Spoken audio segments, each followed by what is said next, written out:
ప్రతి కార్యక్రమాలకి అంటే ప్రజాదరణ దక్కట్లేదనే చెప్పాలి. ఏం చెప్తారు? సాధారణ దొక్కట్లేదంటే కేవలం ఏంటంటే టీడీపీ నుంచి వచ్చిన మేధావులు, బూతులు మంత్రులు దగ్గరగా ఒక 5-6 ఉన్నారు. ఓకేనా? ఇప్పటికి కూడా వాళ్ళల్లో ఒకడికి అధికారంగా పరంగా మీడియా ముందు మాట్లాడమని చెప్పేసి మాట్లాడటం వల్ల చాలా ఇబ్బంది అవుతుంది జగన్మోహన్ రెడ్డి గారు. దానివల్లే ఆ పార్టీకి గాని వైఎస్ పేరును పెట్టుకుని చాలా దూరం రావాలనుకుంటున్నాడు గాని వైఎస్ రాజశేఖర రెడ్డి గారు లేకపోతే జగన్మోహన్ రెడ్డి గారు ఎవరు అనే పరిస్థితికి జగన్మోహన్ రెడ్డి గారు తయారవుతున్నారు. ఓదార్పు చేసినప్పుడు ఎంతో పేరు వచ్చింది, ఆ పేరంతా పోగొట్టుకుంటున్నారు జగన్మోహన్ రెడ్డి గారు. అయితే ఇప్పుడు అంటే ఎమ్మెల్యేలు కావచ్చు, వీళ్ళంతా ఎవరైతే ఉన్నారు, సో గెలిచిన వీళ్ళు కూడా జగన్మోహన్ రెడ్డి గారికి అండగా ఎందుకు నిలబడట్లేదు అంటారు? ఎవరు నిలబడడానికి అవకాశం లేదన్నా. ఏంటంటే మాట్లాడిన 10 మందిలో ఎవరు ఏంది ఆ 10 మంది పేర్లు నువ్వు ఒక వైసీపీ కార్యకర్త దగ్గరికి వెళ్ళి, వైసీపీ అభిమాని దగ్గరికి వెళ్ళి ఆ 10 మంది పేర్లు చెప్పాను, ఒక్కళ్ళంటే ఒక్కళ్ళు కూడా చెప్పలేదు, ఒక్కళ్ళ పేరు కూడా చెప్పలేదు. ఇప్పుడు వాళ్ళు ఏడ గెలిచారు, ఏ నియోజకవర్గంలో గెలిచారు అనేది కూడా క్లారిటీ లేదు. వాళ్ళు కూడా అసెంబ్లీకి వస్తే నేను ఇక్కడ గెలిచేవరా బాబు, నేను ఎమ్మెల్యే రా బాబు అని ఒక్కడు మాట్లాడుతున్నాడా? ఎవరో మాట్లాడతాను.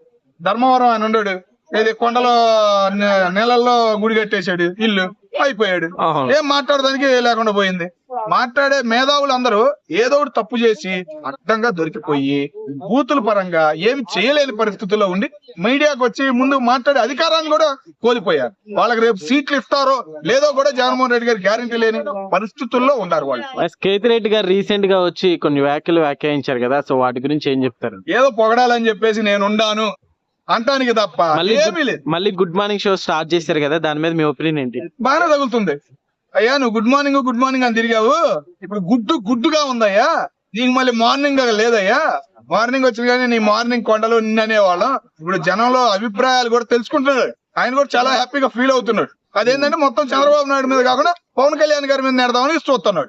ఓకే, సో ఇదే విధంగా ఉంటే నెక్స్ట్ అసలు ఎలక్షన్ లో పార్టిసిపేట్ చేయగలుగుతారంటారా? ఒక మూమెంట్, ఒక కదలిక అనేది మొదలయ్యిద్దని మేము అనుకుంటున్నాం. ఎందుకంటే రీసెంట్ గా ఏది పంచాయతీ కాకుండా మన పట్టణాల్లో కొద్దిగా మేధావుల్ని కొంతమందిని జగన్మోహన్ రెడ్డి గారు కలవడం జరిగిందని చెప్పేసి సమాచారం. ఏదైనా ఒక మార్పు అనేది రాజకీయంలో మొదలవ్వాలి, ఒక ప్రతిపక్షం ఉండాలి, ఒక ప్రతిపక్షానికి తగ్గట్టు ఒక నాయకుడిగా ఉండాలని చెప్పేసి మేము కోరుకుంటాం.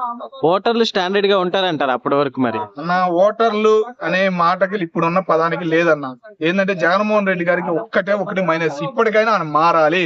అరే బాబు, దేశంలో కాదు, ప్రపంచంలో కాదు, ఏ రాష్ట్రంలో అయినా 3 రాజధానులు అనేవి ఉండవు. ఎక్కడైనా రాజధాని అనేది ఒక్కటే ఉంటది. ఒక్కటి ఉందంటే 100 మంది వస్తారు అక్కడికి. ఆ 100 మంది ఇచ్చే ఆదాయాన్ని మిగతా జిల్లాలకు ఉపయోగించుకోవచ్చు, వాడుకోవచ్చు.